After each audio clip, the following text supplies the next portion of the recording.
Bonjour à tous et bienvenue dans ce nouveau tutoriel MQL4. Dans ce tutoriel, je vais vous montrer comment utiliser les opérations arithmétiques dans un code MQL4. Le code MQL4 vous offre la possibilité d'effectuer des calculs mathématiques à l'intérieur même de ce code. Les opérations disponibles sont l'addition, que l'on pourra symboliser par le signe plus, la soustraction, que nous pourrons symboliser par le signe moins. Veuillez noter que le signe moins peut aussi définir l'inverse d'une variable. La multiplication, que nous pourrons symboliser par le symbole étoile. Et la division, que nous allons symboliser par le signe slash. Ainsi, si nous définissons trois variables, avec par exemple var1 est égal à 7.5, var2 est égal à 3, et une valeur qui sera par exemple var total. Nous pouvons alors définir var total comme étant le résultat d'une opération entre var1 et var2. Par exemple, pour une addition, nous écrirons var1 plus var2. Dans ce cas, var total, qui sera le résultat de l'addition entre var1 et var2, renverra la valeur 10,5. Si nous mettons une soustraction, la valeur renvoyée sera ici égale à 4,5. Pour une multiplication, la valeur renvoyée sera égale à 22,5. Et pour une division, la valeur renvoyée sera égale à 2,5. Attention toutefois, le résultat de l'opération sera aussi fonction du format dans lesquels auront été déclarées les variables.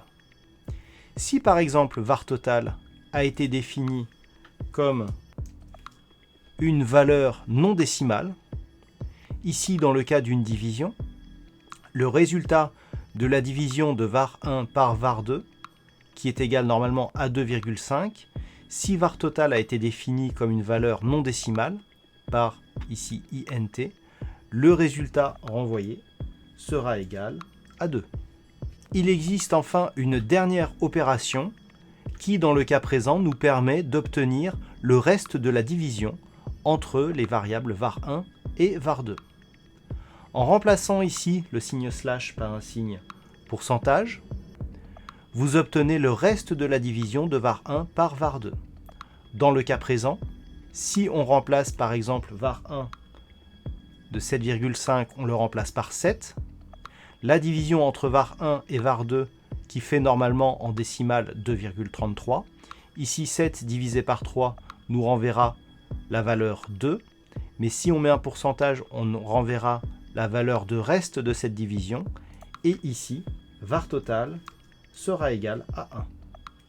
Enfin, l'addition peut aussi être effectuée dans des valeurs non numériques, par exemple sur des valeurs textuelles.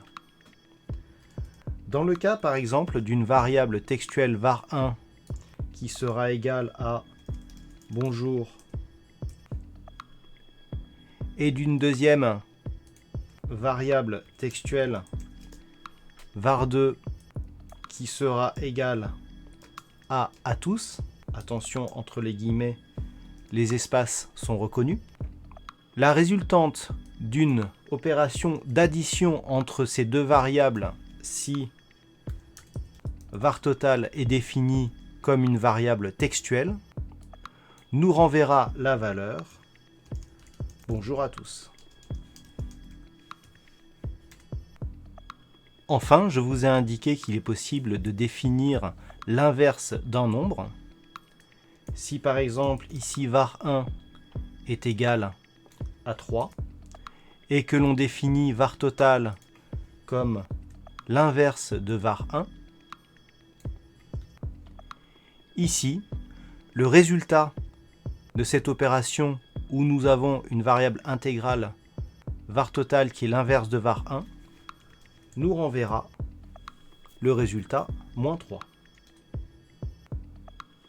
Comme pour les opérations arithmétiques, les opérations dans les codes MQL4 possèdent des priorités.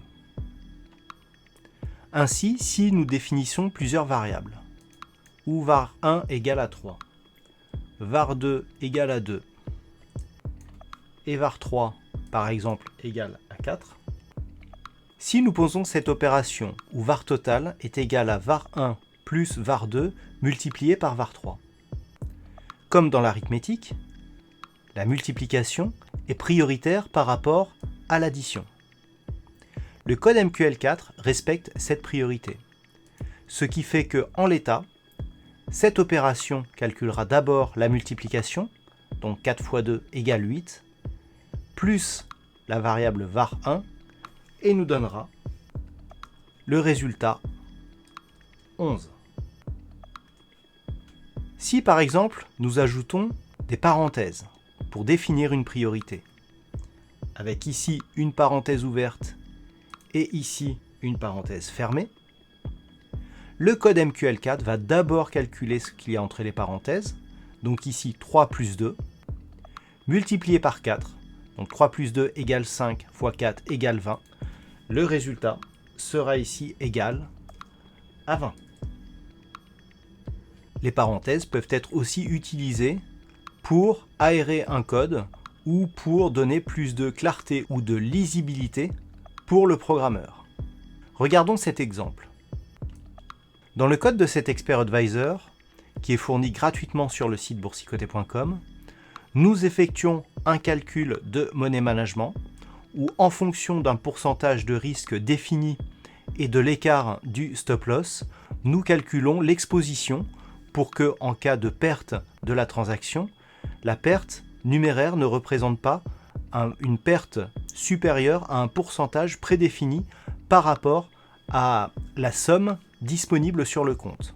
Donc nous avons ici la valeur du compte multipliée par le risque qui est un pourcentage prédéfini. Et nous avons ici le calcul du pourcentage par rapport à la valeur du tick, la taille du tick, la taille du stop loss et la valeur du point. Dans cette opération, l'ordre entre les multiplications et les divisions n'est pas important.